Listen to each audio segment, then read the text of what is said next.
الحمد لله نحمده ونستعينه ونستغفره ونؤمن به ونتوكل عليه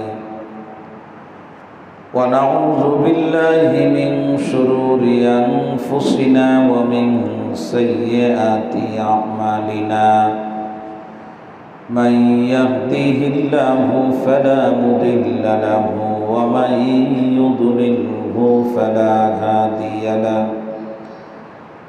ونشهد أن لا إله إلا الله وحده لا شريك له ونشهد أن سيدنا وحبيبنا ومولانا محمدا عبده ورسوله أعوذ بالله من الشيطان الرجيم بسم الله الرحمن الرحيم يا أيها الذين آمنوا قوا أنفسكم وأهليكم نارا وقودها الناس والحجارة عليها ملائكة غلاظ شداد لا يعصون الله ما أمرهم ويفعلون ما يؤمرون وقال رسول الله صلى الله عليه وسلم حق الولد على الوالد أن يحسن اسمه ويحسن أدبه أو كما قال عليه الصلاة والسلام صدق الله العظيم وصدق رسوله النبي الكريم ونحن على ذلك لمن الشاهدين والشاكرين والحمد لله رب العالمين الحمد لله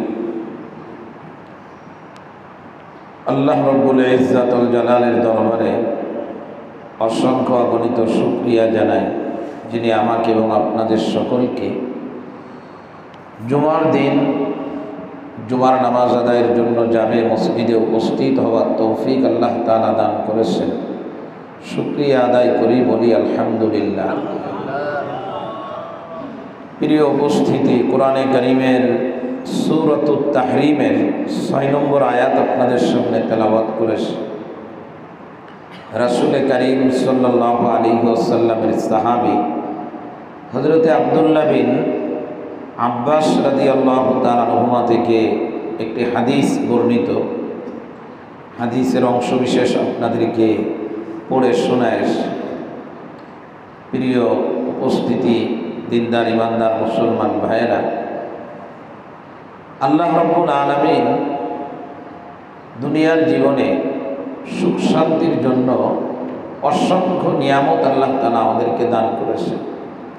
অসংখ্য নিয়ামত, আল্লাহর দেওয়া নিয়ামতগুলো যদি বান্দা গণনা করা শুরু করেন তো গণনার সংখ্যা শেষ হয়ে যাবে, বান্দা ক্লান্ত হয়ে যাবে।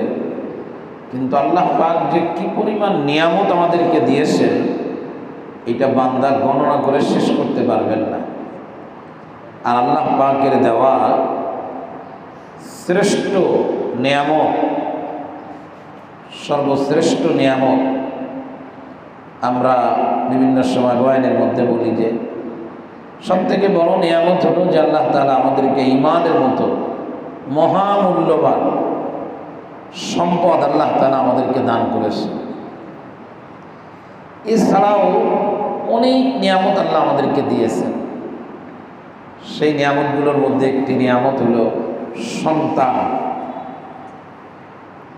সন্তান আল্লাহর বহুত বড় এক নিয়ামত। যার সন্তান নাই তাকে যদি প্রশ্ন করা হয় সন্তানের প্রয়োজনীয়তা কতটুকু, সন্তান না থাকলে কেমন লাগে, সন্তানের দরকার আছে কিনা, তো যে লোকের সন্তান নাই সে আপনাকে ব্যাখ্যা দিয়ে, ভাষা দিয়ে, মাধুর্যতাপূর্ণ বাক্য দিয়ে সে আপনাকে বুঝায় দেবে যে যার সন্তান নাই তার কাছে দুনিয়ার সব কিছু দিয়েও সন্তানের চাহিদা তার পুরা করা যাবে না। তার ভিতরে এক ধরনের অপূর্ণতা থেকেই যায় যে আমার সন্তান নাই। মানে সন্তান যে আল্লাহর কত বড় নিয়ামত, যার নাই তিনি এটা অনুভব করেন।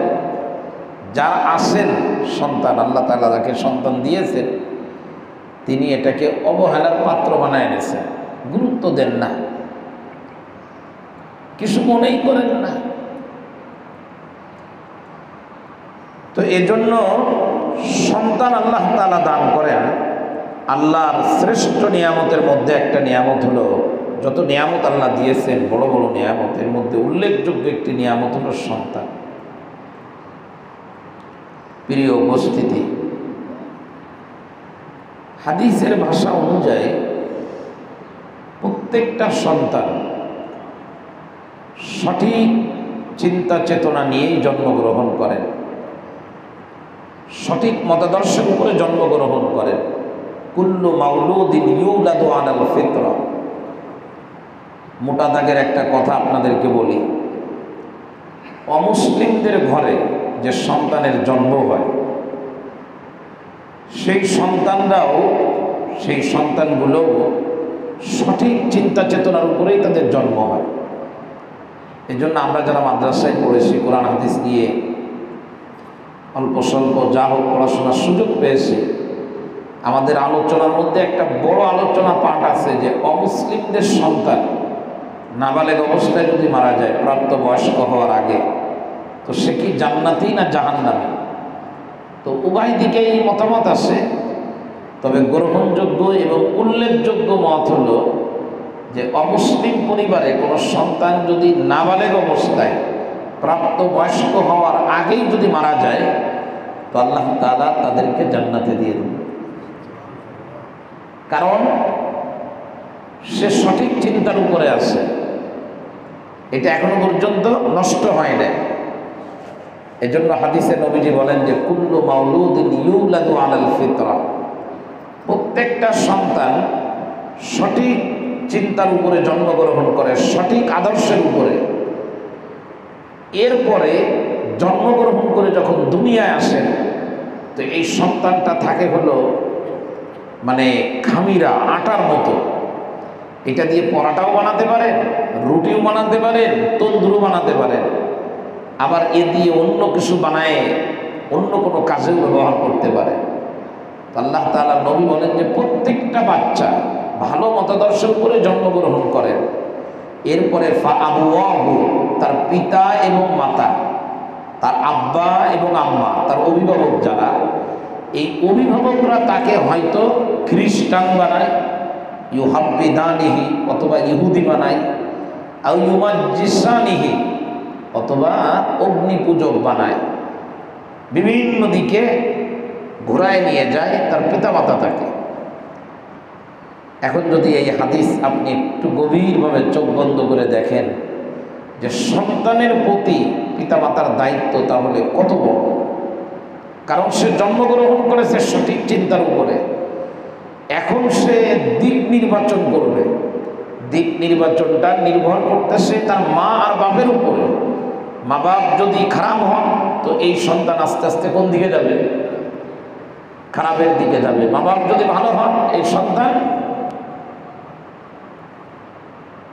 ভালোর দিকে যাবে। খুব সহজ কথা।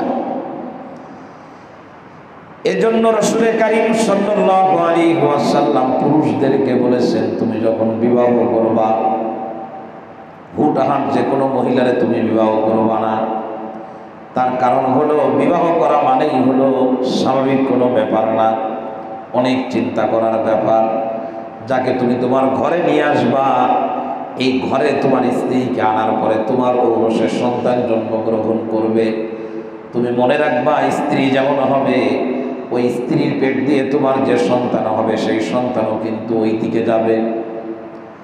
মা যদি সুন্দর হয়, মায়ের পেট দিয়ে আমার ঔরসে আমার বীর্যের মাধ্যমে মায়ের পেট দিয়ে যে সন্তান আসবে সন্তানটাও ভালো হবে। এই জন্য সন্তানের প্রতি পিতামাতার দায়িত্ব কতটুকু বুঝাইতে যে প্রথম নম্বরে নবীজি বলেন, তুনকাহুল মারআতু লিআরবাইন লিমালিহা ওয়া লিহাসাবিহা ওয়া লিজামালিহা ওয়া লিদীনিহা ফাজফার বিযাতিদ্দীন। আল্লাহর নবী বলেন, বিবাহ করবা যে মেয়েটাকে, ওই মেয়ের দিকে তুমি তাকাবা মেয়েটি সুন্দর নাকি অসুন্দর, মেয়ের বংশের দিকে তাকাবা কোন ধরনের বংশের মেয়ে, মেয়েদের পেশা কি, কোন ধরনের কাজে তারা অভ্যস্ত সেটাও তুমি দেখবা। সর্বশেষ নবীজি বলেন, ওই মেয়েটা দিনদার নাকি বেদিন, নামাজ পড়ে কিনা, কোরআনে কারীম তেলাওয়াত করে কিনা, ইসলাম মানতে চাই কিনা, সব দেখবা। এই 4টা গুণ দেখবা। কিন্তু তুমি শুনে রাখো, অন্যগুলো যদি মিলাইতে না পারো কোনো অসুবিধা নাই, কিন্তু ফাজফার বিযাতিদ্দীন, তুমি দিনদারিটাকে প্রাধান্য দিবা, তাহলে তুমি সফল হতে পারবা। দিনদারিকে প্রাধান্য দিবা। টাকা একটু কম আছে অসুবিধা নাই, বংশ খারাপ কিন্তু দিনদারি আছে অসুবিধা নাই, পেশায় তারা আমাদের থেকে একটু নিচে অসুবিধা নাই যদি দিনদারি থাকে। কারণ মায়ের দিনদারির উপরে নির্ভর করতেছে অনাগত যে সন্তান দুনিয়ায় আসবে, ওই সন্তান কেমন হবে এটা মায়ের অভ্যাসের উপরে নির্ভর করতেছে। একদম সহজভাবে নেওয়া যায় না, সহজভাবে নেওয়া যায় না। প্রিয় উপস্থিতি, অন্য এক হাদিসের মধ্যে রাসূল কারীম সাল্লাল্লাহু আলাইহি ওয়াসাল্লাম আরো স্পষ্ট করে বলেছেন, তাখায়্যারু লিনুতফিকুম, তুমি তোমার ভিতর থেকে যে এক ধরনের তরল পানীয় বের হবে, যেটা একজন নারীর গর্ভে যাবে, সেখান দিয়ে বাচ্চা হবে, তো তুমি তোমার দেহের এই তরল পানি রাখার জন্য যাকে নির্বাচন করবা, খবরদার ভালো জিনিস নির্বাচন করবা, যেখানে যেখানে রাখবা না, সন্তান যেন ভালো হয়। ওয়া আনকিহু ইলাইহিম ওয়া আনকিহুল আকফা ওয়া আনকিহু ইলাইহিম। রাসূল বলেছেন, খুব বুঝে শুনে মিলায়ে হিসাব কিতাব করে বিবাহ করবা। এই যে বিবাহর আগে যে হিসাব কিতাব, এটাও কিন্তু সন্তানের জন্য। এই জন্য আজকের আলোচনা যে সন্তানের প্রতি পিতামাতার কি দায়িত্ব। শুধু জন্ম দিলাম এটাই দায়িত্ব, যে আমার অবশ্য জন্ম হয়ে গেছে, আমি পিতা হয়ে গেছি, গভীরের কথা। তো 1 নম্বরে হলো সন্তানের প্রতি পিতার দায়িত্ব, যে সন্তান যেন সঠিক চেতনার উপরে জন্মগ্রহণ করে বেঠিক রাস্তায় চলে না যায়। এজন্য বিবাহ করব সন্তানের দিকে লক্ষ্য করে, অনাগত সন্তান, যে সন্তান আসবে তার দিকে খেয়াল করে আমি একজন ভালো নারীকে বিবাহ করব। এলোমেলো উদ্ভাট টাইপের বেপরোয়া জিন্দেগি চালায়, বিপদগামী মানুষ, এরকম নারীর বিবাহ করব না, তাহলে আমার সন্তানগুলো নষ্ট হয়ে যাবে। 2 নম্বরে, সন্তান যখন জন্ম হয়ে যায়, পিতা এবং মাতার বড় গুরুত্বপূর্ণ দায়িত্ব হলো ইখতিয়ারুল ইসমিল জামিল, একটা ভালো নাম বাছাই করা সন্তানের জন্য। হ্যাঁ, সুন্দর নাম, অর্থবহ, সহজ, মানুষের জন্য বোধগম্য হয়, মানুষ সহজে নিতে পারে, এরকম সুন্দর নাম বাছাই করা। আমরা এই দায়িত্ব পালন যে কত অসচেতন এটা বলে বোঝানো যাবে না। কি উদ্ভাট টাইপের এক একটা নাম রাখে, মেমোরিতেই ধরে না, বুঝতে 2-3 দিন লেগে যায়, উচ্চারণ করতে পারি না। এখন নাম সুন্দর করবেন কেন? সন্তানের নাম কেন সুন্দর নাম রাখবেন? তো এর 2টো কারণ। একটা হলো লিআন্নাহু সায়ুনাদা বিহি বাইনান নাস ফিদ দুনিয়া, এই নাম নিয়েই কিন্তু তাকে দুনিয়ার ভিতরে মানুষের মধ্যে ডাকা হবে। এই এতগুলো মানুষ এখানে বসে আছে, এখন ওই বাইরের থেকে কেউ যদি আমারে ডাকে তো আমার কি দিয়ে ডাকবে? নাম দিয়ে ডাকবে না? তো নামটা যদি খারাপ হয় তো ডাকটা কি ভালো হবে না খারাপ হবে? নাম ভালো হওয়া চাই, কারণ নাম দিয়েই মানুষকে অনেকের ভিতরে তাকে নির্ণয় করা হয়, এই জন্য নাম সুন্দর হবে। 2 নম্বরে আরেকটা কারণ যেটা, সেটা তো আরো মারাত্মক, ওয়ায়ুনাদা বিহি ইয়াউমাল কিয়ামা। নামটা এই জন্য সুন্দর রাখবেন যে কিয়ামতের ময়দানে প্রত্যেকটা মানুষকে আল্লাহ তাআলা তার জন্য যে নাম দুনিয়ায় ব্যবহৃত হয়েছে ওই নাম ধরে আল্লাহ তাআলা ডাক দিবেন। এখন এই যে অনেক নেতা আছে, নেত্রী আছে, তাদের যে নাম, এই নাম দিয়ে আল্লাহ কিভাবে ডাকবে? একজনের নাম রাখছে পিউ, পিউ তার নাম, পিউ, কি বলে ডাকবে? আল্লাহ। হযরত আব্দুল্লাহ ইবনে আব্বাস রাদিয়াল্লাহু তাআলা আনহু বলেন যে হকুল ওয়ালাদ আলাল ওয়ালিদ, নবীজি বলেছেন যে পিতামাতার উপরে সন্তানের হক হলো যে সন্তান যখন জন্মগ্রহণ করবে তো সেই সন্তানের জন্য আইয়ুহসিনা ইসমাহু, সেই সন্তানের জন্য একটা ভালো নাম নির্বাচন করবেন, ভালো নাম রাখবেন। 1 নম্বর কাজ, ভালো একটা নাম রাখবেন। 2 নম্বর ওয়ায়ুহসিনা আদাবাহু, তাকে শিষ্টাচারিতা শিক্ষা দেওয়া, সেজন্য বেয়াদব না হয়, তার ভিতরে যেন আদব আখলাক থাকে। বেয়াদব হলে খুব ঝামেলা। বেয়াদব আল্লাহর কাছে অপছন্দনীয়, মানুষের কাছেও অপছন্দনীয়। আপনার ছেলে যেন ভদ্র হয়, শিষ্টাচারিতা তার ভিতরে যেন থাকে, ছোটদেরকে স্নেহ করতে হয়, বড়দেরকে শ্রদ্ধার নজরে দেখতে হয়, মুরব্বীদেরকে সালাম দিতে হয়।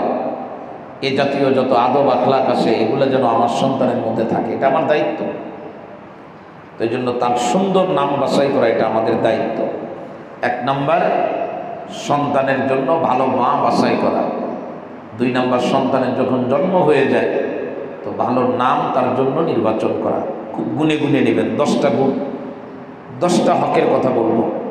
পিতামাতার উপরে সন্তানের পাওনা কয়টা? 10টা পাওনা। একটা পাওনাও আমাদের যদি পূরণ করতে পারি তাও তো কিছু হবে। 1 নম্বরে ভালো মা, 2 নম্বরে ভালো নাম, 3 নম্বরে তারবিয়াতুহুম তারবিয়াতা ঈমানিহিম। আল্লাহু আকবার, আল্লাহু আকবার। এই সন্তান যে ঈমান নিয়ে জন্মগ্রহণ করেছে, ওই যে সঠিক চিন্তা চেতনা নিয়ে এটাকে তরবিয়াত করা, এটাকে ঠিকমতো লালন পালন করা। কারণ এই ঈমান ঠিকমতো লালন পালন করলে সে হবে শাইখুল হাদিস। আবার এই ঈমানের যদি লালন পালন ঠিকমতো না করা হয় তাহলে হবে হাত কাটা, অমুক, ত্রাস, সন্ত্রাস, কিশোর গ্যাং, তারপরে আরো কত কিছু যে হয়, এরকম হয়ে যাবে। মানে এটা তরবিয়ত যদি ঠিক মতো না হয় তাহলে এটা নষ্ট হয়ে যাবে। এই জন্য তার ঈমানকে তরবিয়ত করা, তার ঈমানকে কি করা? তরবিয়ত মানে লালন পালন করা, এটাকে ঠিক মতো লালন পালন করা। কারণ ও তো সঠিক চিন্তা নিয়ে আসছে, ওরা যদি সঠিকভাবে লালন পালন করেন তো কোথায় বাড়ি এটা দেখার দরকার নাই।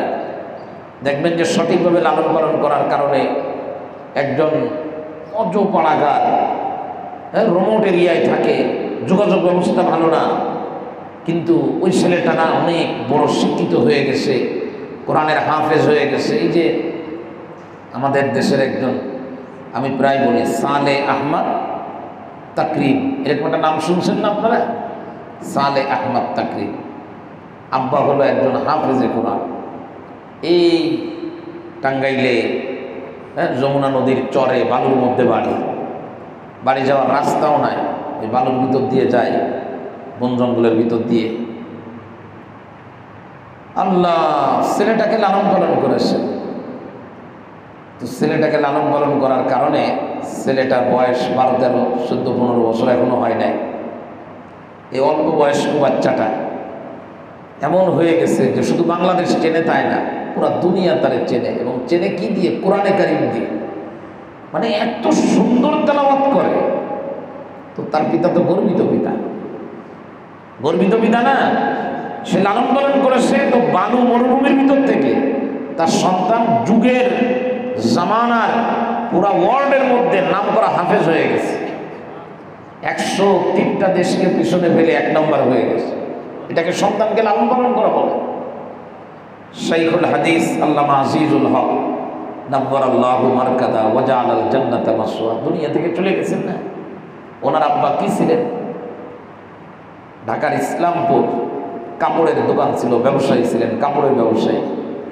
তো নিজে একজন কাপড়ের ব্যবসায়ী, কিন্তু সন্তানকে এমনভাবে লালন পালন করেছেন যে বাংলাদেশের ইতিহাসে বুখারী শরীফের মতো এত বড় আরবি কিতাবের প্রথম বাংলা করার মতো সাহস আর হিম্মত নিয়ে যিনি কাজ করেছেন তিনি হলেন শাইখুল হাদিস আল্লামা আজিজুল হক। এক নাগাড়ে 65-70 বছর ধরে বুখারী শরীফ পড়াইছে। অল্প বয়স থেকে শুরু করেছে, ঢাকা বিশ্ববিদ্যালয়ে শিক্ষকতা করেছেন, অসংখ্য বই লিখেছেন, ধর্মীয় বই। আর তার ফ্যামিলির এখন কি অবস্থা? 1-2 জন না, মেয়ে ছেলে আপনজন মিলে শত শত হাফেজ আলেম আল্লাহ তাআলা ওই ফ্যামিলিতে তৈরি করে দিয়েছে। এই যে তরবিয়াত, এই তরবিয়াত কিন্তু শাইখুল হাদিস আল্লামা মামুনুল হকের আব্বা করেছেন। কে করেছেন? মা করেছেন। আরে ভাই, আমি তো ভ্যান চালাই, আমার ছেলে কি আর ওনার মতো হবে? হ্যাঁ, হতে পারে। মুফতি মানসুরুল হক দামাত বারাকাতুহু, বাংলাদেশের একজন বড় আলেম, নাম করা মুফতি মানসুরুল হক নাম, আমরা অনেকেই চিনি। বাড়ি হলো কয়রা পাইকগাছা এলাকায়। আব্বা সুন্দরবনে ওই যে গোলপাতা কাটার কাজ কারবারে এই জাতীয় কাজের সঙ্গে তারা জড়িত। এদিকে মানুষ তো এগুলাই করতো একসময়, রাস্তাঘাট নাই। কিন্তু বাংলাদেশের প্রথম সারির একজন আলেম আল্লাহ তাআলা ওই অজপাড়াগার ভিতর থেকে আল্লাহ তাআলা তৈরি করে নিয়েছে। বাইতুল মোকাররম মসজিদে যিনি এখন খতিব মুফতি আব্দুল মালিক সাহেব, ওই নোয়াখালীর একেবারে অজপাড়াগা থেকে উঠে এসেছেন। কারণ কি?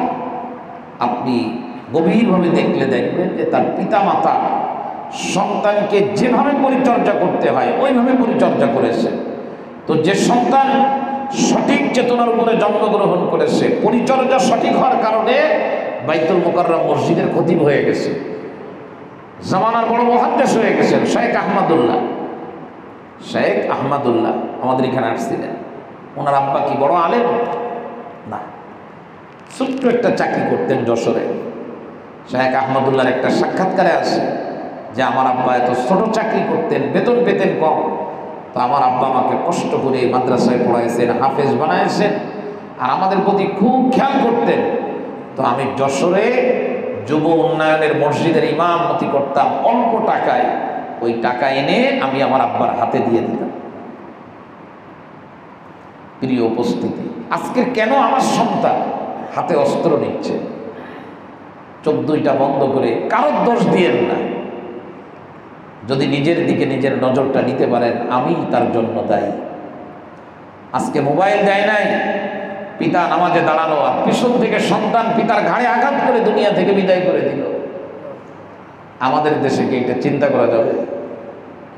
কেন হলো যে পিতা বিদেশে সন্তানের জন্য, স্ত্রীর জন্য বিদেশে দীর্ঘদিন থেকেছেন, টিউশন দিয়েছেন, মানুষের বাড়ি কাজ করেছেন, সেই সন্তান নামাজে দাঁড়ানো, সেই পিতা নামাজে দাঁড়ানো, আর সন্তান পিছন থেকে আঘাত করে দুনিয়া থেকে বিদায় করে দিল। কাউরে দায়ী করে লাভ নাই। সন্তান যখন জন্মগ্রহণ করেছিল, আমি যদি একদম নিজ থেকে তারে পরিচর্যা করতাম, সে তো সঠিক চিন্তা নিয়ে আসছিল। আমার পরিচর্যার অভাবে মোবাইল কোম্পানিগুলো তারা ইহুদি বানাইছে, আমার পরিচর্যার অভাবে মিডিয়াগুলো তারা বিপদগামী করে দিয়েছে। আমার পরিচর্যার অভাবের কারণে আমার ঘরে সন্তান জন্মগ্রহণ করে আমি বেনামাজি, আমার সন্তানটা, আমি নামাজি, আমার সন্তানটা বেনামাজি হয়ে গেছি আমার পরিচর্যার কারণে, আমার পরিচর্যার অভাবের কারণে। আজকে রাস্তাঘাটে বের হওয়া যায় না, অস্ত্রের ঝনঝনানি, এক এক নামে এক এক জায়গায় সংগঠন, ছোট ছোট বাচ্চারা হাতে সিগারেট, নিশায় অভ্যস্ত, তাকানো যায় না, বের হওয়া যায় না, ভয় লাগে। কিছু বলতে গেলে আবার হামলা করে বসে কিনা, এ দায় আমরা এগিয়ে যেতে পারবো না। এজন্য সন্তানের প্রতি আমাদের দায়িত্ব যে এই সন্তানের ঈমানটাকে, যে ঈমান নিয়ে সে জন্মগ্রহণ করেছে, ওই ঈমানটাকে তরবিয়ত করা, লালন পালন করা, ওটাকে ঠিকমতো পরিচর্যা করা, এটা আমাদের দায়িত্ব। ছোট একটা গাছের চারাকে পরিচর্যা করলে যেমন বড় হয়ে আপনাকে ফল দেয়, আপনি আপনার বাচ্চাকে পরিচর্যা করলে এই বাচ্চা আপনাকে দুনিয়া এবং পরকালে মজাদার ফল আপনাকে উপহার দেবে। পরিচর্যা করা দরকার। কষ্টে অনেক সময় এই কথাগুলো বলে ফেলি, বোঝানোর জন্য বলি, কাউকে ছোট করা উদ্দেশ্য। এই শহরের এক নামি দামি ডাক্তার, স্বামী স্ত্রী দুইজনই ডাক্তার, আমাকে আবার অনেক ভালোবাসেন। আমি তাদের কাছে আমার পরিবারের কারণে গিয়েছি, খুবই ভালোবাসে। বয়ান শোনেন, মোবাইল করেছেন আরেকজনের মাধ্যমে যে হুজুরকে একটু অনুরোধ করেন যে হুজুর আমাদের বাসায় একটু চা খাওয়ার দাওয়াত নেবেন কিনা। কি মনে করে বলেছেন? তার নজরে হয়তো আমি ভালো, আমি তো ভালো না। তো চা খাওয়ার দাওয়াত গ্রহণ করে আমি আমাদের পেশিমাম সাহেবরে নিয়ে দুইজনে গেছি। পিতাও একজন বড় ডাক্তার, নাম বললে আপনারা চিনবেন, মাও ডাক্তার, খুলনাতেই দুইজনে প্র্যাকটিস করে। ঘরের মধ্যে ঢুকলে একটা মাত্র ছেলে, সে বলতেছে গেট আউট, আমাদেরকে ঘর থেকে বের হন।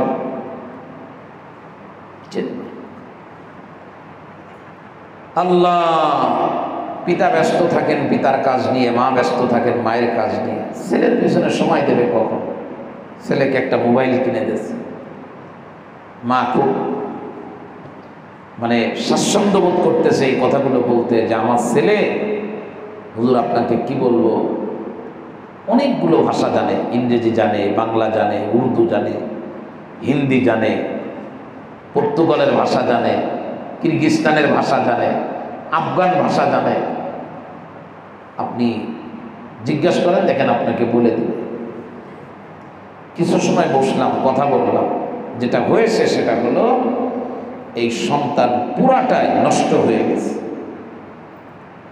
তার হাত থেকে 2 মিনিটের জন্য যদি মোবাইল নেয়, ঘরের ভিতরে অনেক ভালো জিনিসগুলো মুহূর্তের ভিতরে ডাস্টবিনে দেওয়ার উপযুক্ত হয়ে যায়।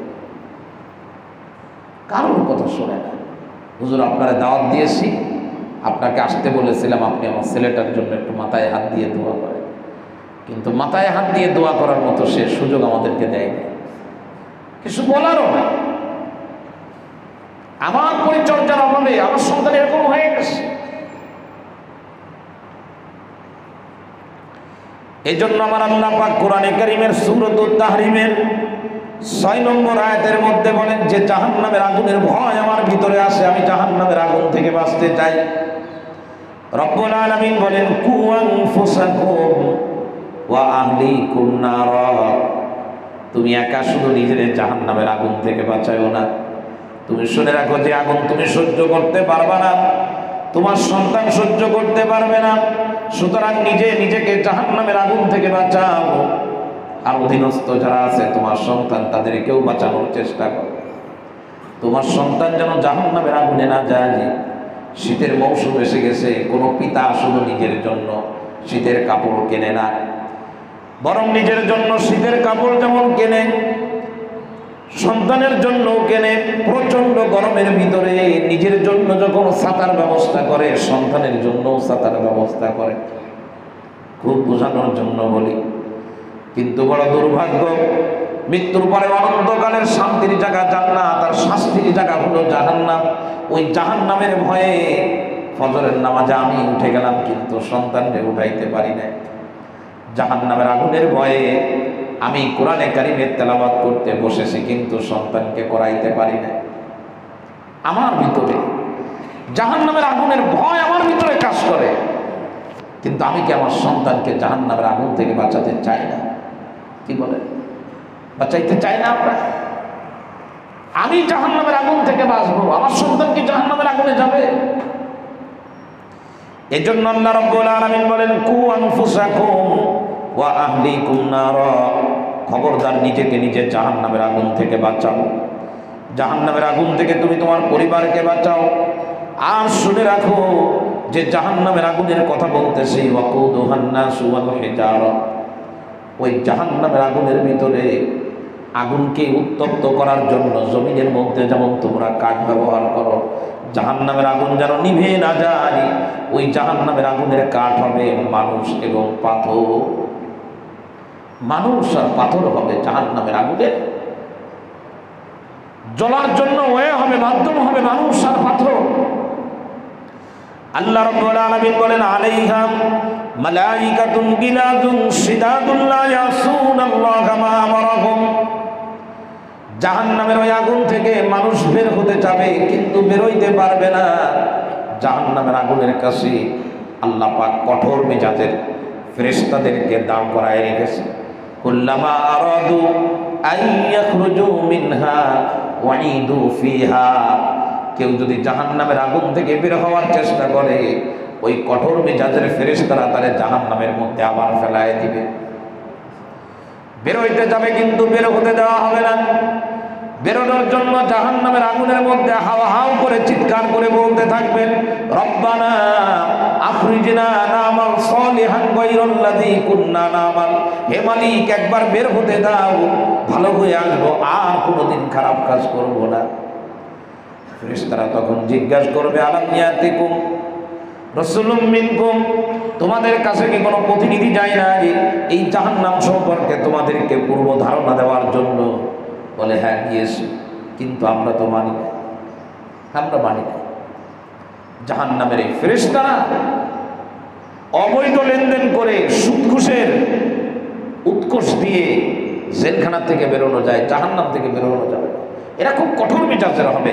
মালাইকাতুন গিলাযুন শিদাদুন, ওদের ভাষায় কোনো নম্রতা নাই, ওদের ব্যবহারের ভিতরে কোনো মাধুর্যতা নাই, খুব কঠোর মেজাজের হবে এই ফেরেশতারা জাহান্নামের আগুনে। আমি উঠতে পারবো না, তো আমার সন্তান কিভাবে করবে? এই জন্য সন্তানের ব্যাপারে প্রথম দায়িত্ব হলো, এক নম্বরে যারা আমরা বিবাহ শাদী করি নাই, সন্তানের স্বার্থে আমরা একজন দিনদার মেয়েকে বিবাহ করব। 2 নম্বরে বললাম, সন্তান যখন দুনিয়ায় আসবে সুন্দর দেখে একটা নাম রাখবো, অসুন্দর নাম কোনো অবস্থাতেই আমরা রাখবো না। আর 3 নম্বরে হলো যে আমার সন্তান মায়ের পেট থেকে আসছে, আল্লাহ পাক বলেন সঠিক চিন্তা চেতনা নিয়ে আসছে। কোনো সন্তান বেঠিক চিন্তা নিয়ে আসে না।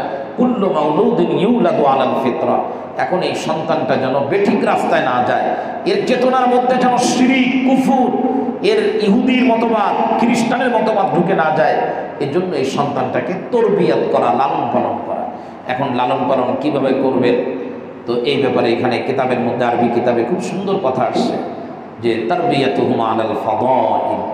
প্রথম হলো যে ঘরের ভিতরে যখন ছোট বাচ্চা থাকে, এই ছোট বাচ্চাদেরকে বারবার ফজিলত, মানে মর্যাদাপূর্ণ কাজ, ফজিলতপূর্ণ কাজের ব্যাপারে তাদেরকে সবসময় উৎসাহ দিতে থাকা। তারা পানি পান করবে, বাম হাতে গ্লাস নিয়ে এনেছে তো ডান হাতে দেওয়া, কেউ কোনো হাদিয়া দিল বাম হাত দিয়ে নিতে গেল তো তাকে আমি ডান হাতের কথা বলবো, এই ব্যাপারে কোনো মারধর করবো না, চোখ রাঙানি দিব না। এগুলো হলো মানে তাকে তরবিয়ত বলতে অনুশীলনের মধ্যে রাখা, তাকে প্র্যাকটিস করাইতে থাকবো, সে আস্তে আস্তে অভ্যস্ত হয়ে যাবে ইনশাআল্লাহ। এরপরে আসছে ওয়া ইবাদুহুম আনির রাযাইলি, যত ধরনের নিম্নমানের কাজ আছে এই কাজগুলো থেকে তাকে আমার বাচ্চাটাকে আমি দূরে সরানোর চেষ্টা করব। ধরুন দাঁড়িয়ে পেশাব করতেছে তো তাকে বসে পেশাব করার কথা বলবো। ধরুন সে কোনো জায়গা থেকে কোনো জিনিস নিয়ে আসছে তো তাকে এতটুকু জিজ্ঞেস করা কোথা থেকে আনলে, মানুষেরটা না বলে আনা যায় না। এরকম মানে আপনার কাছ থেকে আপনার সন্তান যা শিখবে, আমি মাঝে মধ্যে বলি যে পিতামাতার কাছ থেকে যা শিখছি সে শিক্ষার পরে নতুন করে আর ওর থেকে বড় শিক্ষা পৃথিবীতে আর কেউ শিখাইতে পারে না। পিতামাতাই শিখাইছেন ডান কাকে বলে, বাম কাকে বলে। পিতামাতাই শিখাইছেন অন্যের মুরগির ডিম যদি কোথাও পেড়ে রাখে ওই ডিম আনতে নাই, হাঁসের ডিম আনতে নাই। পিতামাতাই শিখাইছেন কারো গাছের ফল পাড়তে নাই, পিতামাতার কাছ থেকেই শিখছে। কিন্তু আজকে এগুলি আলোচনা না থাকার কারণে ভালো নামাজি মানুষ সন্তানগুলো অস্ত্রধারী হয়ে গেছে, সন্ত্রাস হয়ে গেছে, চাঁদাবাজ হয়ে গেছে, মাস্তান হয়ে গেছে, এলাকার জন্য ত্রাস হয়ে গেছে। একেবারে পিতামাতার মান সম্মান ইজ্জতগুলো ভুলণ্ঠিত করে ফেলেছে। তো এটা আমরা চেষ্টা করব ওয়া তালিমুহুম আলা উলুমিদ্দিন, এবং তাদেরকে তালিমুহুম উলুমাদ্দিন বলে যে দিনের জ্ঞান তাদেরকে শেখানো, দিনের জ্ঞান শেখানো, ধর্মীয় জ্ঞান শেখানো, এটা শিক্ষা দেওয়া, এটা আমার দায়িত্ব। আমি আমাদের অনেক স্টুডেন্ট আছেন আফসোস করে আমার কাছে বলেন যে হুজুর কি বলবো এখন, কারে দায়ী করব, আসলে আমরা তো কিছুই পাই না, শিখতে চাচ্ছি, আমাকেই বলছি শিখতে চাচ্ছি হুজুর আমি কোরআন তেলাওয়াত শিখবো, নামাজ পড়তে জানি না নামাজ শিখবো। অনেকেই খুব মানে এতটা ভিতরের থেকে বলেন যে তখন মনে হয় যে এইভাবে যদি পিতামাতার কাছে বলেন তো পিতামাতা কি জবাব দিবে। এই জন্য তাদেরকে দিন শেখান, ইঞ্জিনিয়ার হবে, ডাক্তার হবে, লয়ার হবে, কোনো অসুবিধা নেই, একদম কোনো অসুবিধা নেই, একদম কোনো অসুবিধা নেই। মালয়েশিয়া থেকে আমাদের মসজিদে কিছু যুবক ছেলেরা আসছিল, বেশ অনেক কয়েকজনই, 15-20 জন হবে। তো ওদের ভিতরে ওরা এসএসসি পরীক্ষা দিয়ে, আমাদের দেশের এসএসসি লেভেল পরীক্ষা দিয়ে ওরা আসছে বাংলাদেশে, 40 দিনের জন্য আসছে। আমি আশ্চর্য হয়ে গেলাম যে এই বাচ্চাগুলোর অধিকাংশ হলো কোরআনের হাফেজ। আমার মাথায় কাজ করে না, আমি জিজ্ঞাসা করেছি যিনি দৌবাসী ছিল তাকে যে তুমি ওদেরকে বলো যে ওরা কীভাবে হাফেজ হলো। তো বলে মালয়েশিয়ার যে অঞ্চলে আমাদের বসবাস, আমাদের অঞ্চলে আমাদের যে শিক্ষা বোর্ড, সেই শিক্ষা বোর্ডের নিয়ম হলো যে একজন এসএসসি পাস করবে তো বাধ্যতামূলক তাকে কোরআনের হাফেজও হতে হবে। এটা মদিনাতেও আছে, মদিনাতে নিজের চোখে দেখেছি, আল জামিয়াতুল উলুমুল ইসলামিয়াতে গেছি, মদিনা ইউনিভার্সিটি যেটা, সেখানে একটা ছেলে ইংলিশ নিয়ে পড়াশোনা করেন, কম্পিউটারে করেন, অথবা অন্য কোনো জাগতিক দুনিয়ার কোনো বিদ্যা নিয়ে এসে পড়াশোনা করতেছেন, কিন্তু তার তেলাওয়াত শুনলে মাথা খারাপ হয়ে যায়, এত সুন্দর তেলাওয়াত করে।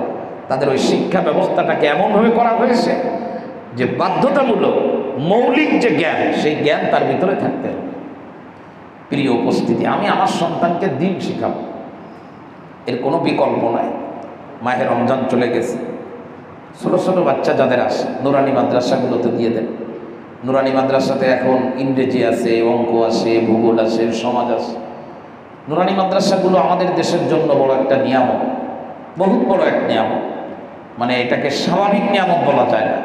এই যে আমাদের ইউনিভার্সিটির একেবারে মেন গেট থেকে সামনেই একটা মাদ্রাসা আছে, হ্যাঁ, দারুল হিকমা একাডেমি, অনেক চমৎকার। ছোটো ছোটো বাচ্চারা সব বিষয়ে যেভাবে অভিজ্ঞ হচ্ছে, তো সে সাথে সাথে তার ধর্মীয় বিষয়টাও সে জানতেছে। একজন শিক্ষক বিশ্ববিদ্যালয়ে তার সন্তান অনেক চমৎকার করে কোরআন তেলাওয়াত করতেছে, যেটা সত্যি আমাদের ভিতরে আশার সঞ্চার ঘটায়, আশা জাগায় দেয়। তো আপনাদের হাত জোড় করে বলবো যে সন্তানের প্রতি পিতামাতার দায়িত্ব হলো সন্তানকে এলমে ওহির জ্ঞান, দিনের জ্ঞান এটা তার ভিতরে দেওয়া। কারণ দিনের জ্ঞান না থাকলে বড় খারাপ অবস্থা হবে, যার দৃষ্টান্ত এখন আমাদের সামনে অহরহ আমরা দেখতেছি। ওয়াতাদরিবুহুম আলাস সালাত, এটা খুবই গুরুত্বপূর্ণ। ছোট বাচ্চাদেরকে নামাজে দাঁড় করাবেন, মা যখন নামাজে দাঁড়াবেন তো ছোট মেয়েটাকে সাথে নিয়ে পাশেই দাঁড় করাবেন। আমি নামাজে আসছি তো আমি আমার বাচ্চাটাকেও নামাজে নিয়ে আসবো। আমি গতকালকে বলেছি, শুনতে খারাপ লাগবে কিন্তু আমি বলবো, কারণ আমি যেটা বুঝি এটা বলার চেষ্টা করি। ছোট বাচ্চা আজকে মসজিদে নাই, এই যে আমরা কত মানুষ আসছি সব বড় মানুষ, ছোট বাচ্চা নেয়। মিশরের একজন বহু বড় ইসলামিক স্কলার উনি বলেছেন মুসলিম জাতির বিপর্যয় ওই দিন থেকে শুরু হয়ে যাবে, নিশ্চিতভাবে ধরে রাখো যেদিন মসজিদের পিছনে ছোট বাচ্চাদের আওয়াজ বন্ধ হয়ে যাবে। আজকে মসজিদে ছোট বাচ্চা আসে না, আমরা আনি না। কেন আনি না? যিনি পিতা তার কি দায়িত্ব ছিল না বাচ্চাটাকে মসজিদে নিয়ে আসা? আমি খুব সহজভাবে সাবলীল ভাষায় যদি প্রশ্ন করি, আমি যে মসজিদ চিনছি, আমার মাদ্রাসার শিক্ষক কি আমাকে মসজিদ চিনাইছেন? অবশ্যই না। আমি গ্রামে মসজিদ চিনেছি আমার আব্বার হাত ধরে। আমার আব্বা আমাকে মসজিদে নিয়ে গেছে। সপ্তাহে জুমার দিন মসজিদে যেতে হয়, আমি আমার পিতার কাছ থেকে শিখেছি। আজকে আমি আমার ঘরের সন্তানটাকে মসজিদে আনতে পারি না। ধরুন আপনার সন্তান জীবিত, আপনি মারা গেছেন, তো আপনার ওই সন্তানটাকে আপনার মসজিদের ইমাম কি মসজিদ চিনাইতে পারবে? কোনো দিন পারবে না। এজন্য ছোট বাচ্চাদেরকে ব্যাপকভাবে মসজিদে নিয়ে আসা দরকার।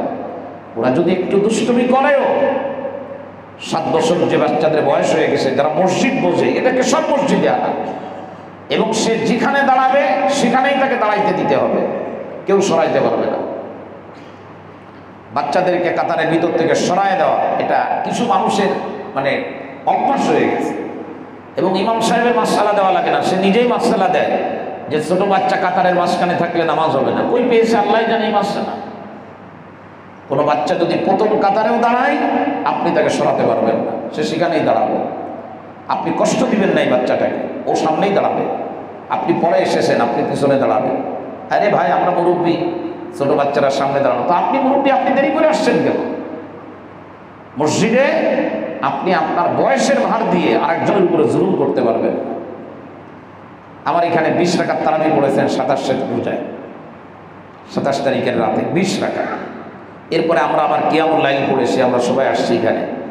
তখন এই বাচ্চাটাকে আমি আর সামনে দেখি নাই। পরে এই বাচ্চা খুব কষ্ট পেয়েছে, সে তার পিতাকে বলেছে যে খুলনা বিশ্ববিদ্যালয়ের মসজিদে আর যাবো না কোনোদিন। আমি তাদের বাসায় গেছি আমার এক প্রয়োজনে, তো পিতা আমাকে বলতেছে আমার ছেলে তো আপনার মসজিদে আর কোনোদিন যাবে না। আমি বললাম কেন? বলে সে তারাবির নামাজ পড়েছে প্রথম রাকাতে দাঁড়িয়ে আপনার ডান দিকে, কিন্তু কিয়ামুল লাইল যখন পড়েছে সে বলছে আপনি কিয়ামুল লাইল পড়ে তারপরে বাসায় যাব। কিয়ামুল লাইলের সময় প্রথম কাতার থেকে তাকে দ্বিতীয় কাতারে কে যেন সরায় দিয়েছে। সে এত কষ্ট পেয়েছে যে আর কোনোদিন আপনার মসজিদে যাবে না। আল্লাহর ওয়াস্তে পায়ে হাত রেখে বলে, আমরা কোনো ছোট বাচ্চাদের সাথে এ জাতীয় নিম্নমানের ব্যবহার করার কোনো দুঃসাহস আমরা দেখাবো না। বাচ্চা যে আসবে, যেখানে জায়গা পাবে সেখানে দাঁড়িয়ে যাবে, কোনো অসুবিধা নাই। কখনো যদি কোনো বাচ্চা একটু দুষ্টুমি করেও অসুবিধা নেই। নামাজের সামনে দিয়ে গেছে, আরে নামাজ নষ্ট হয়ে গেছে। আপনি শুনে রাখেন, যে বাচ্চা আজকে বয়সের কারণে বোঝে না, হয়তো আপনি নামাজ পড়তেছেন, আপনার সামনে দিয়ে গেছে, আপনার নামাজে হবে না, এই মাসটা কেউ দিবে না। আপনি এটা জেনে রাখেন, আপনার অবর্তমানে আপনি যেখানে সেজদা দিচ্ছেন, এই বাচ্চা সেখানেই সেজদা দিবে।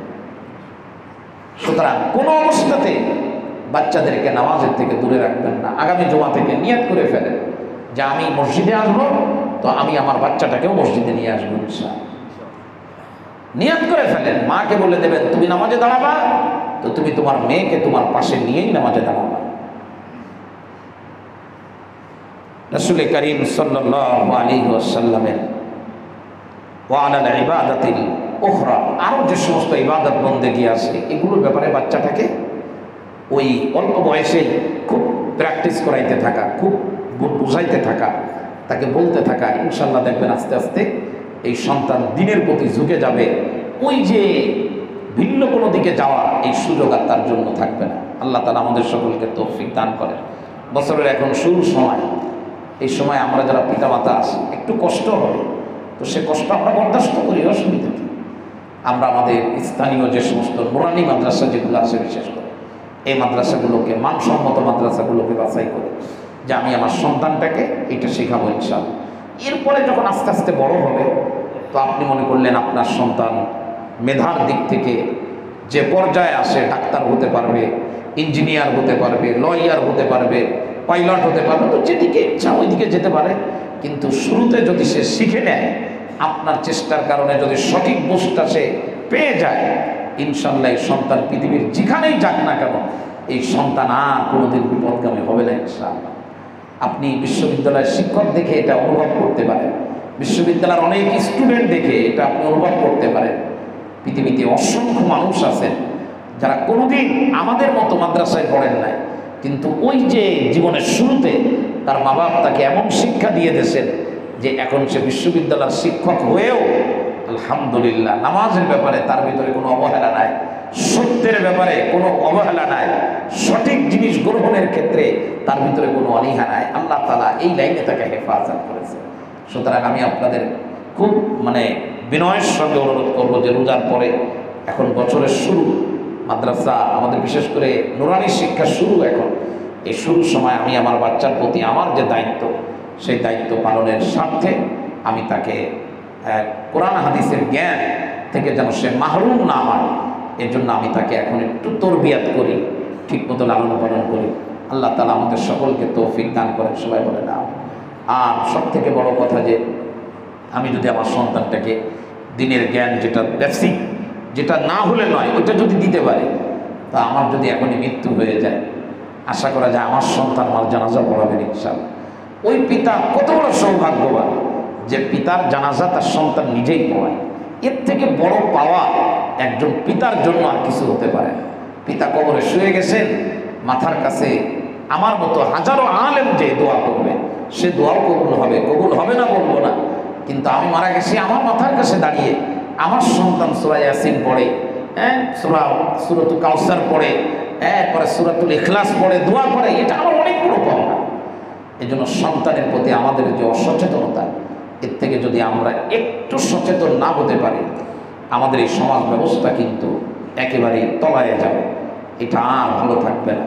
আজকের যে পরিমাণে মানে উঠতি বয়সী ছেলেরা কিশোর গ্যাং সহ বিভিন্ন রকম নাম দিয়ে যেভাবে আমাদের সমাজটাকে উত্তপ্ত করে রাখতেছে, তাতে আগামীতে যদি আমরা সচেতন না হই, যারা অভিভাবক আছে, এ সমাজ এমন হবে যে আমাদের সব থেকেও কিন্তু আমরা শান্তি পাবো না।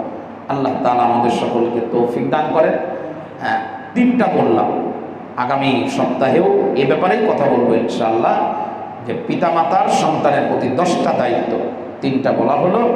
আগামী সপ্তাহে আরও বাকিগুলো আমরা আলোচনা শুনবো ইনশাআল্লাহ।